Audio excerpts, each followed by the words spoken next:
ఓకేనా?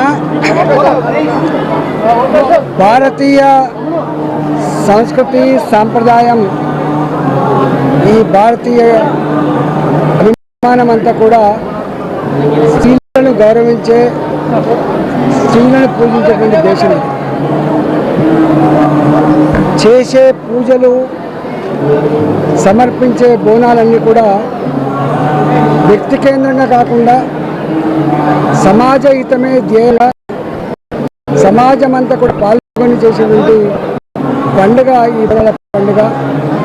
గ్రామాల నుంచి మొదలు పెడితే సికింద్రాబాద్ బోనాల వరకు, మాదన్నపేట లాల్ దర్వాజా బోనాల వరకు కోట్లాది మంది ఆడబిడ్డలు బోనం సమర్పించినటువంటి ఆచారం అనాదిగా కొనసాగుతారు.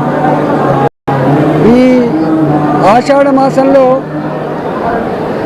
ఆడబిడ్డలందరినీ కూడా మా తల్లిగారింటికి తోలుకొని వచ్చి ఆ ఆడబిడ్డల్ని గౌరవించుకొని పసుపు బియ్యం పెట్టుకొని ఆడబిడ్డల ఆశీర్వాదం తీసుకొని ఆడబిడ్డల్ని గౌరవించుకున్నటువంటి సనాతన సాంప్రదాయం ప్రపంచంలో ఎక్కడ లేదు.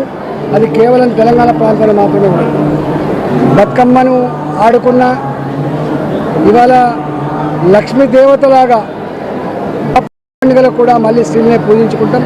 ఇవాళ దసరా పండుగ జరుపుకున్న సామూహికంగానే తెలంగాణ రాష్ట్రంలో ప్రజలందరూ చల్లగా ఉండాలని, మంచి వర్షాలు పడి పాడి పంటలతో తోతుగాలని, ఈ రాష్ట్రం పురోగమించాలని, ఏ బాధలు లేకుండా, ఏ రోగాల బారిన పడకుండా ప్రజలందరినీ కూడా చల్లగా దీవించమని చెప్పి అమ్మవారికి మొక్కులు చెల్లించడం జరిగింది.